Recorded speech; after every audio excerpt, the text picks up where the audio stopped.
शांति। आज है 2 मार्च 2026। आज के बाबा के वाक्य है, मीठे बच्चे, याद में रहकर दूसरों को याद का अभ्यास कराओ और कराने वाले का बुद्धि योग इधर उधर नहीं भटकना चाहिए। मतलब हमें बाबा की याद में रहकर हमें दूसरों को भी बाबा की याद कैसे करनी है, ये उन्हें प्रैक्टिस करानी है, अभ्यास कराना है। और अपना जो बुद्धि का योग है वो हमारा भटकना नहीं चाहिए। मतलब हमें बाबा को याद करना है, मतलब बाबा को याद करना है, मोह माया में नहीं जाना है। प्रश्न है, किन बच्चों के ऊपर बहुत बड़ी रिस्पॉन्सिबिलिटी है, उन्हें कौन सा ध्यान ज़रूर देना चाहिए? उत्तर है, जो बच्चे नियमित टीचर बनकर दूसरों को योग कराते हैं उन पर बहुत बड़ी रिस्पॉन्सिबिलिटी है। अगर योग कराते समय बुद्धि बाहर भटकती है तो सर्विस के बजाय डिस सर्विस करते हैं। इसलिए ध्यान रखना है कि मेरे द्वारा पुण्य का काम होता रहे। गीत है ओम नमो शिवाय। कौन सा गीत है? ओम नमो शिवाय। ओम शांति। बाप सभी बच्चों को पहले तो यहाँ बैठ करके लक्ष्य में टिकने के लिए दृष्टि देते हैं कि जैसे मैं शिव बाबा की याद में बैठा हूँ, तुम भी शिव बाबा की याद में बैठो। प्रश्न उठता है कि जो सामने बैठे हैं वो निष्ठा कराने के लिए वह सारा समय शिव बाबा की याद में रहते हैं। जो औरों को भी कोशिश हो, याद में रहने से बहुत शांति में रहेंगे। अशरीरी हो, शिव बाबा की याद में रहेंगे और औरों को भी शांति में ले जाएंगे।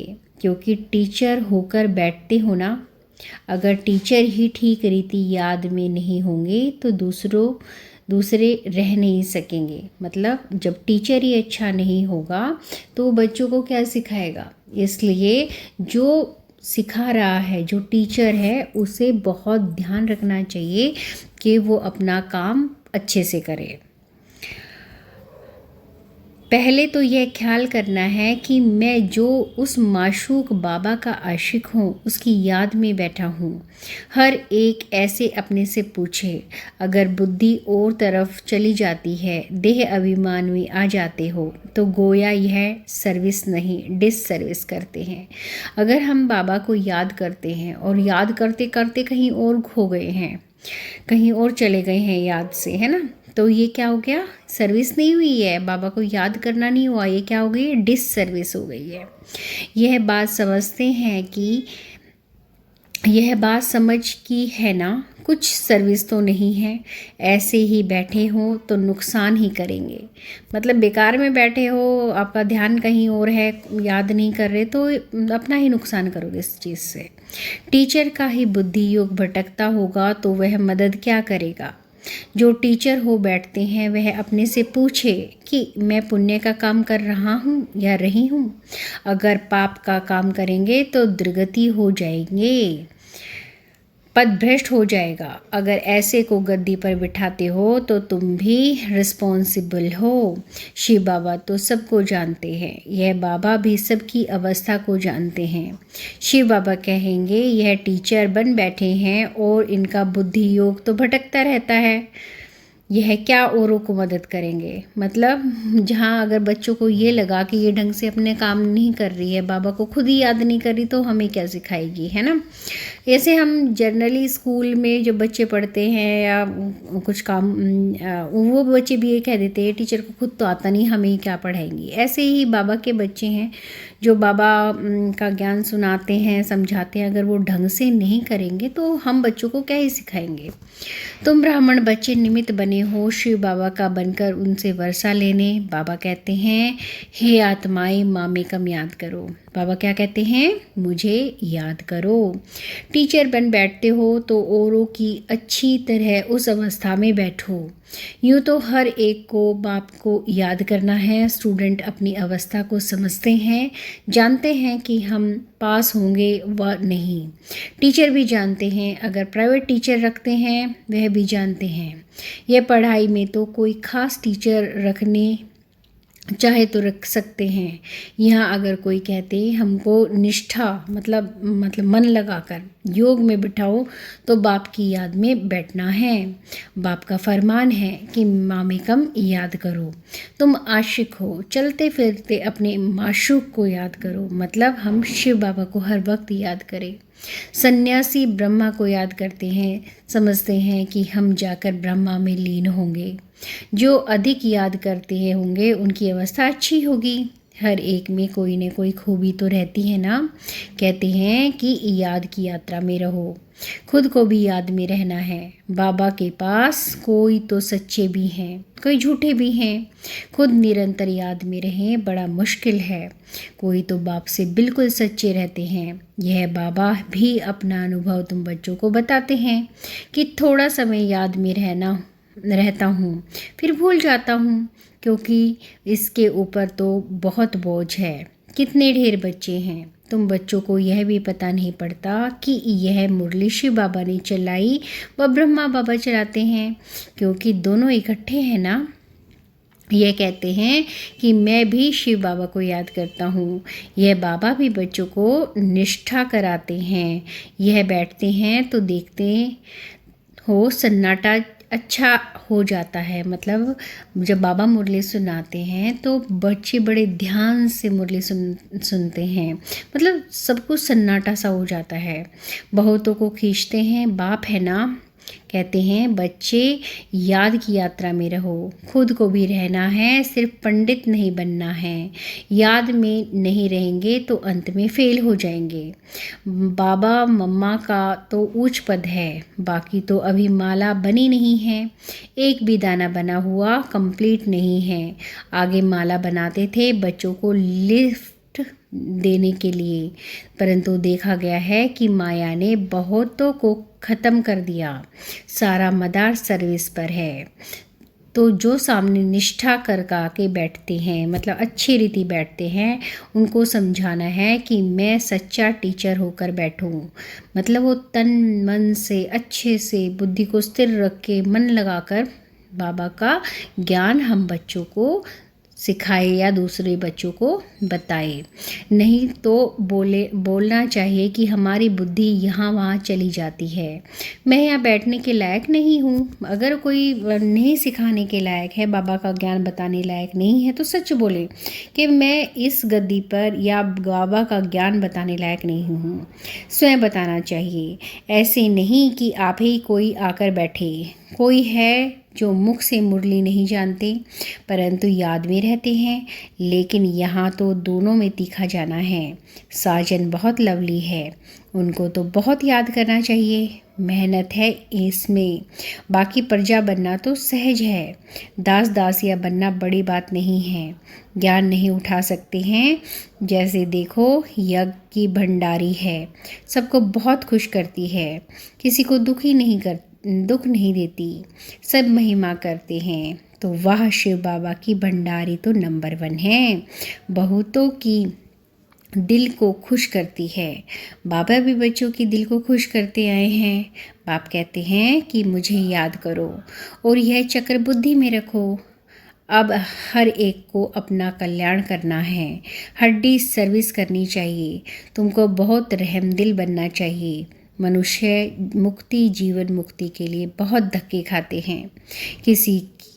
किसी को भी सदगति का मालूम ही नहीं है। समझते हैं कि जहाँ से आया वहाँ वापस जाना है। नाटक भी समझते हैं परंतु उस पर चलते नहीं हैं। देखो क्लास में कहाँ कहाँ मुसलमान भी आते हैं, कहते हैं कि हम असुल देवी देवता धर्म के हैं, फिर जाकर हम मुसलमान धर्म में कन्वर्ट हो गए हैं। इसमें 84 जन्म भोगे हैं। सिंध में भी 5-6 मुसलमान आते थे, अभी भी आते हैं। अब आगे चल सकते हैं व नहीं, यह तो देख लेंगे, क्योंकि माया भी तो परीक्षा लेती है।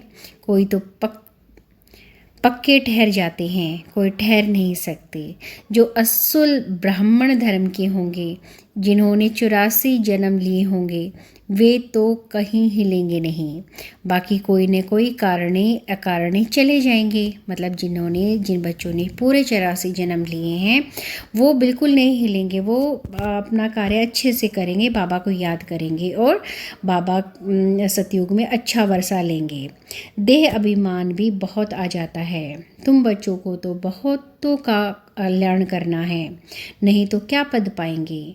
घर बार छोड़ा है अपने कल्याण के लिए, कोई बाप के ऊपर मेहरबानी नहीं करते हैं।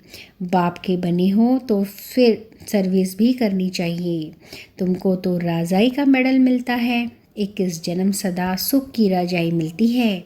माया पर सिर्फ जीत पानी है और औरों को भी सिखाना है। कई फेल भी हो जाते हैं, समझते हैं कि बादशाही लेनी तो मुश्किल है। बाप कहते हैं कि ऐसा समझना कमज़ोरी है। बाप और वर्षे को याद करना तो बहुत सहज है। बच्चे में हिम्मत नहीं आती है राजाई लेने की, तो कायर हो बैठ जाते हैं, न खुद लेते न औरों को लेने देते। तो परिणाम क्या होगा। बाप समझाते हैं कि रात दिन सर्विस करो। कांग्रेसियों ने भी मेहनत की, कितनी जफाकसी खींचातानी की, तब तो फॉरेनर से राज्य मिला। तुमको रावण से राज्य लेना है, वह तो सबका दुश्मन है। दुनिया तो पता नहीं कि हम रावण की मत पर चल रहे हैं, तब दुखी हैं। मतलब हम किस चीज़ पे चल रहे हैं, मोह माया के जाल में चल रहे हैं, मोह माया के पथ पे चल रहे हैं, इसलिए हम दुखी हैं। किसी को भी सच्चा स्थायी दिल का सुख थोड़ा ही है। शिव बाबा कहते हैं मैं तुम बच्चों को सदा सुखी बनाने आया हूँ। अब श्रीमत पर चल श्रेष्ठ बनना है। तो भी भारतवासी है वे अपने धर्म को भूल गए हैं, यथा राजा रानी तथा प्रजा। अब तुम बच्चों को समझ मिलती है सृष्टि का चक्र कैसे चलता है, सो भी घड़ी घड़ी भूल जाते हैं, बुद्धि में ठहरता ही नहीं है। बल ब्राह्मण तो बहुत बनते हैं, परंतु कई बच्चे होने में कारण विकार में भी आ जाते रहते हैं। परंतु कई बच्चे कच्चे होने के कारण, मतलब बच्चे जो हैं जो बाबा की श्रीमत पर चलते हैं वो कच्चे होते हैं, इस कारण भी विकार में आ जाते हैं। कहते हैं कि हम बीके हैं, परंतु है नहीं। बाकी जो पूरी रीति डायरेक्शन पर चलते हैं, आप समान बनते हैं, वे ही ऊंचा पद पा सकेंगे। विघन तो पड़ेंगे, अमृत पीते पीते फिर जाकर विघन डालते हैं, ये भी गायन है। उनका पद क्या होगा। कई बच्चियां तो विकार के कारण मार भी खाती हैं। कहती हैं कि शिव बाबा यह दुख थोड़ा सहन कर लेंगे। हमारा माशूक तो बाबा है ना, मार खाते भी हैं हम शिव बाबा को याद करती हूँ। मतलब मार खाते भी हम शिव बाबा को याद करती हूँ। मतलब हम कितने भी परेशान हो फिर भी हम शिव बाबा को याद करते हैं। वह खुशी में बहुत रहती है, इसका पारी खुशी में रहना चाहिए। बाप से हम वर्षा ले रहे हैं, औरों को भी हम आप समान बनाते रहते हैं। मतलब औरों को भी हम बाबा का ज्ञान बताते रहते हैं। बाबा की बुद्धि में तो यह सीढ़ी का चित्र बहुत रहता है, इसको बड़ा महत्व देते हैं। बच्चे जो विचार सागर मंथन कर ऐसे ऐसे चित्र बनाते हैं तो बाबा भी उनकी शुक्रिया करते हैं।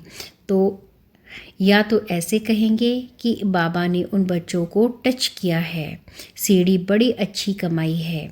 84 जन्मों को जानने से सारी सृष्टि के आदि मध्य अंत को जान गई हो। यह फर्स्ट क्लास चित्र है। त्रिमूर्ति गोले के चित्र से भी इसमें नॉलेज अच्छी है। अभी हम चढ़ रहे हैं, कितना सहज है। बाप आकर लिफ्ट देते हैं, शांति में बाप से वर्षा ले रहे हैं। सीढ़ी का ज्ञान बहुत अच्छा है। समझाना है कि तुम हिंदू थोड़े ही हो, तुम तो देवी देवता धर्म के हो। अगर कहे कि हमने 84 जन्म थोड़े ही लिए हैं, अरे क्यों नहीं समझते हो कि हमने 84 जन्म लिए हैं। फिर याद करो तो तुम फिर से पहले नंबर में आ जाएंगे। अपने कुल का होगा तो ऐसा प्रश्न करेगा नहीं कि सब थोड़े ही 84 जन्म लेंगे। अरे तुम क्यों समझते हो कि हम देरी से आए हैं। बाप सब बच्चों को कहते हैं, तुम भारतवासियों ने 84 जन्म लिए हैं, और फिर से अपना वर्षा लो, स्वर्ग में चलो, मतलब बाबा के साथ चलो। अपने घर कहाँ चलना है? शांति धाम चलना है। तुम बच्चे योग में बैठते हो, सीढ़ी को याद करो तो बहुत मौज में रहेंगे। हमने 84 जन्म पूरे किए, अब हम वापस जाते हैं। कितनी खुशी होती है। सर्विस करने का भी उल्लास रहता है। समझाने के तरीके भी बहुत मिल रहे हैं। सीढ़ी के ऊपर समझाओ, चित्र तो सब चाहिए ना, त्रिमूर्ति भी चाहिए। बाबा कहते हैं कि तुम जाओ ही मेरे भक्तों के पास, उनको यह ज्ञान सुनाओ, वह मिलेंगे ही मंदिरों में। मंदिरों में भी इन सीढ़ी के चित्र पर समझा सकते हो। सारा दिन बुद्धि में यह रहे कि हम बाबा का परिचय दें, किसका कल्याण करें। दिन प्रतिदिन बुद्धि का ताला खुलता जाएगा। जिसको वर्षा पाना होगा वह आएगा, मतलब जिसको बाबा की श्रीमत पर चलना है वो बच्चा अपने आप ही आ जाएगा। दिन प्रतिदिन सीखते ही रहते हैं। कईयों पर ग्रहचारी बैठती है तो बाबा को समझाना पड़ता है। वह नहीं समझते कि हमारे ऊपर ग्रहचारी है, इसलिए हमसे सर्विस नहीं होती। सारी रिस्पॉन्सिबिलिटी तुम बच्चों पर है। आप समान ब्राह्मण बनाते हो रहो। सर्विस पर रहने से बहुत खुशी होती है, बहुतों का कल्याण होता है। बाबा को बम्बई में सर्विस करने का बहुत मज़ा आता था। बहुत नए नए आते थे। बाबा की तो बहुत दिल होती है कि सर्विस करें। बच्चों को भी ऐसा रहम दिल बनाना चाहिए।